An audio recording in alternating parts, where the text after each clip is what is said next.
నమస్కారం. బీఆర్కే భక్తి ఛానల్కి స్వాగతం. నేను మీ కీర్తి. ఈరోజు మనతో పాటు ఉన్నారు ప్రముఖ ఆధ్యాత్మికవేత్త, జ్యోతిష పండితులు, జ్యోతిష శిక్షణ నిపుణులు బ్రహ్మశ్రీ నానాజీ పట్నాయక్ గురువు గారు మనతో పాటు ఉన్నారు. గురువు గారిని అడిగి మనకున్న సందేహాల్ని నివృత్తి చేసుకుందాం. నమస్కారం గురుగారు. శ్రీమాత్రే నమః. గురుగారు, భరించలేని కష్టాల్లో ఉన్నవారు లలితా సహస్రనామాల్లో ఏ నామాన్ని జపిస్తే మంచిదంటారు? చాలా మంచి ప్రశ్న వేశారమ్మా. ఫస్ట్ ఆఫ్ ఆల్ ఏంటంటే, ఈ ప్రపంచంలో భరించలేని కష్టాల్లో ఉండే వాళ్ళు ఉన్నారు చాలామంది. అవును గురుగారు. ప్రతి విషయాన్ని కష్టం అనుకునే వాళ్ళు ఉన్నారు. అవును. ఎందుకంటే ప్రపంచంలో భగవంతుడు మనకు మొత్తం సుఖాన్నే అందించాడంట. ఆయన ఇవ్వడం సుఖాలే ఇచ్చాడంట. అవును గురుగారు. కష్టాలను మనం తెచ్చుకుంటున్నాం.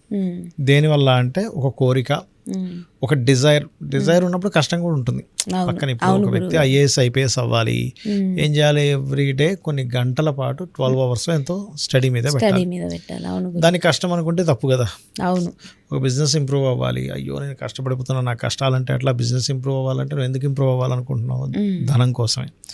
జాబ్లో మంచి పొజిషన్లోకి వెళ్ళాలి, రావట్లేదు, కష్టాలు అనుకుంటున్నాం. అంటే నేను అనేది ఏంటంటే, జెన్యూన్గా కష్టాలు ఉండే వాళ్ళు ఉన్నారు. ఇప్పుడు ఎదిగిన ఆడపిల్లలు ఉంటారు, చేస్తున్న ఉద్యోగంలో డబ్బు సరిపోదు, కానీ పిల్లకి పెళ్ళిళ్ళు చేయాలి, డబ్బులు లేవు, అది కష్టమే నిజం చెప్పాలంటే. అట్లాగే పిల్లలకి ఫీజులు పైసలు సరిపోవట్లేదు, లేకపోతే అనారోగ్యం వచ్చింది సడన్గా, కష్టమే. ఇట్లాంటివి కొన్ని ఉన్నాయి జెన్యూన్గా. కానీ కొంతమంది ఈ క్రెడిట్ కార్డ్స్ అని, లేకపోతే ఇష్టం వచ్చినట్టుగా అప్పులు చేసేసి, లగ్జరీ చేసేసి తర్వాత కష్టం వచ్చింది అంటారు. అది నేను ఎందుకు, అది జెన్యూన్ కష్టం అనిపించదు నాకు. నువ్వు ఎందుకు ఖర్చు పెట్టేసావు, తర్వాత కష్టం అని ఎందుకు ఫీల్ అవుతున్నావు? కొంతమంది అయితే మరి లగ్జరీ కారు కొనుక్కుంటారు, లోన్ కట్టలేక కష్టాలు ఉన్నాయి అంటారు. నువ్వు ముందే ఆలోచించుకోవాలిగా. దాన్ని నువ్వు ఫస్ట్ క్యాలిక్యులేటివ్ రిస్క్ అంటారు దాన్ని. ఆ క్యాలిక్యులేటివ్ రిస్క్ చెయ్యని వాడు కష్టము అనకూడదు అంటా నేను. అంతే గురువు. నిజంగా కష్టం ఉన్నవాడికి లలితా సహస్రనామాల్లో అద్భుతమైన నామాలు ఉన్నాయి. అవి ఖచ్చితంగా అవి చేసుకుంటే మనిషికి బయటపడతాడు. అందులో రకరకాల కష్టాలు మనిషికి. ఇప్పుడు ఎగ్జాంపుల్, ఒక వ్యక్తికి అన్నీ బాగున్నా కానీ ఉద్యోగం రాదు ఒక్కోసారి. మంచి ఇంటెలిజెంట్ పర్సన్ అవుతాడు, నిజాయితీగా జాబ్ చేయడానికి ఎలిజిబుల్ పర్సన్, కానీ ఉద్యోగం రావట్లేదు. ఏమిటి అర్థం కాదు, ఏమిటి నేను ఇంత చక్కటి మెరిట్ స్టూడెంట్ని, అందరికీ వస్తున్నాయి, నాకెందుకు రావట్లేదని బాధపడుతుంటాను. అలాంటప్పుడు లలితా సహస్రనామాల్లో ఓం మాణిక్య మకుటాకార జానుద్వయ విరాజితాయ నమః 45 minutes కనుక చేయగలిగితే ఖచ్చితంగా జాబ్స్ వస్తాయమ్మా. అమ్మవారి అనుగ్రహంతో, అమ్మవారిని నమ్ముకొని చేయగలగాలి. మరి కొంతమందికి అంతా బాగుంటుంది, సడన్గా హెల్త్ ఇష్యూ వస్తుంది, అదొక కష్టమే నిజంగా చెప్పాలంటే. అయ్యో ఏమిటి ఇంత హెల్త్ ఇష్యూ వచ్చింది, అది బయటికి అది తగ్గదు. అలాంటప్పుడు మీరు తినే ప్రతి ముద్ద, ఈవెన్ వాటర్ తాగినా, ఏం తింటున్నా కానీ క్రీమ్ అచ్యుత అనంత గోవింద అనుకుంటూ ఉండాలి తింటూ. ఏ పని చేయాలన్నా భయపడుతూ ఉంటారు. అమ్మో నాకు టెన్షన్ వచ్చేస్తుంది, నేను చేయలేకపోతున్నానేమో, అమ్మో నాకు అవ్వట్లేదు అంటుంటారు. ఎందుకంటే అది ఒక రకమైన ఫియర్. అలాంటప్పుడు ఓం కనకాంగద కేయూర కమనీయ భుజాన్విత. అది ఎందుకు జరుగుతుందంటే 3వ స్థానం పాడవుతుంది వారికి. 10th house పాడైతేనేమో కెరియర్ రిలేటెడ్ ఇష్యూస్ వస్తుంటాయి. ఓకే, అది. అండ్ 3వ స్థానం పాడైతే ఇది అధైర్య సంబంధించిన సమస్యలు. 4, 5, 6 స్థానాలు పాడైతేనేమో హెల్త్ ఇష్యూస్ వస్తుంటాయి. అలాగే కొంతమంది ఎంతో క్యాలిక్యులేటివ్గా పెట్టినప్పటికీ బిజినెస్ అయినా సరే లాస్ వస్తుంది కొంతమంది. ఎందుకంటే మార్కెట్ సరిగా ఉండదు, అప్పుడు మార్కెట్ డౌన్ అవుతుంది. ఇప్పుడు ఇవాళ రేపు ఎందుకమ్మా, ఇప్పుడు మన రియల్ ఎస్టేట్ ఈ గవర్నమెంట్కి ముందు ఉదాహరణకి ఎవరైనా రియల్ ఎస్టేట్ స్టార్ట్ చేశారు, ఈ గవర్నమెంట్ వచ్చిన తర్వాత కొన్ని కారణాల వల్ల గవర్నమెంట్ మారడంతో రియల్ ఎస్టేట్ డౌన్ అయింది. అప్పుడు తీసుకున్న రేటుకి వాడు అమ్మే రేటుకి సెట్ అవ్వదు. అట్లా కొన్ని అది వాడి టైం అనుకోండి. కొంతమందికి ఈ గవర్నమెంట్ మారడం వల్ల లాభాలు ఉంటాయి, కొంతమందికి లాభాలు ఉంటాయి, కొంతమంది నష్టాలు ఉంటాయి. కొన్నిసార్లు గవర్నమెంట్ మారినప్పుడు షేర్ మార్కెట్లో మార్పులు వస్తాయి అట్లా.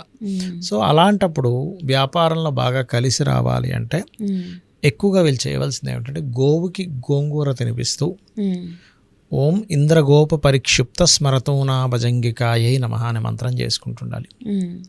ఓకే, ఇది మెయిన్గా చేయాలి. ఇంకొంతమందికి ఏది చేసినా కలిసి రాని ఇబ్బందులు వస్తుంటాయమ్మా. దానికి కారణం ఏమిటంటే, వాళ్ళ జన్మజాతకంలో నడుస్తున్న పాపగ్రహ సంబంధాల వల్ల కొంతమందికి చూడండి, ఏదో బ్లాక్ మ్యాజిక్ అయినట్టు, వాళ్ళకి ఏదో దిష్టి తగిలినట్టు అంతా ఇబ్బంది పడుతూ ఉంటారు. అలాంటి వాళ్ళు రోజు ఉదయము సాయంత్రము దీపారాధన చేసి లలిత చదువుకున్నట్లయితే 100% అక్కడ ఫలితం అనేటువంటిది ఉంటుంది చెప్పాలంటే. ఓకే, అది ఇలా కష్టాల్లో ఉన్న వాళ్ళు చేయొచ్చు. అయితే ఒకటి ఏంటంటే 100% నమ్మకంతో చేయాలి. అవును గురుగారు. ఎందుకు నమ్మకంతో చేయాలి అంటుంటారంటే అమ్మ, మీరు ఒక విషయం చెప్తా చూడండి. ఇప్పుడు మీకు ఎవరైనా ఫ్రెండ్స్లో జెన్యూన్ ఫ్రెండ్స్ ఎవరైనా ఉన్నారనుకోండి, వాళ్ళు మిమ్మల్ని నమ్మారు. ఉదాహరణకి మీరంటే మీకు వాళ్ళంటే చాలా ఇష్టము, ఒక అమ్మాయి ఎవరో ఉన్నారు సంథింగ్, ఆ అమ్మాయికి మీకు మంచి ఫ్రెండ్షిప్ ఉంది, క్లాస్మేట్స్, మిమ్మల్ని నమ్మింది, నాకు పలానా ఆమె ఇట్లా హెల్ప్ చేస్తాను, మీరు నమ్మినందుకు చేస్తారు. అయ్యో నన్ను నమ్ముకున్నారు కదా.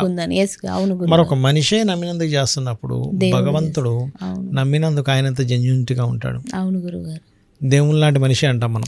మరి నిజంగా దేవుడు నమ్మినప్పుడు ఏంటంటే నమ్మాడు కాబట్టి నమ్మిన ధర్మానికి ఆయన చేస్తాడు. అది ఎలాంటి ధర్మం అంటే, ఇప్పుడు చిన్న క్యాండిల్ ఉందనుకోండి, అందులో మనం వేలు పెట్టాం, వేలు పెడితే కాలుతుంది. మీరు దానికి అఫర్మేషన్ ఏం చేసుకోకలే, కాలాలి కాలాలి కాలాలి లేకపోతే కాలదేమో అని. అది ఎట్లాగైతే దాని ధర్మం అది పాటిస్తుందో, నిప్పు ధర్మం నిప్పు ఎలా పాటిస్తుందో, భగవంతుడు ధర్మం నమ్మిన వారికి ఆయన కరుణ చూపించడమే భగవంతుడు ధర్మం అనమాట. అది కాబట్టి ఖచ్చితంగా ఈ నామాలు కనుక చేసుకున్నట్లయితే 100% వాళ్ళ దీని నుంచి బయటపడతారు. కాకపోతే కొంతమంది చేసే మిస్టేక్ చెప్తాను.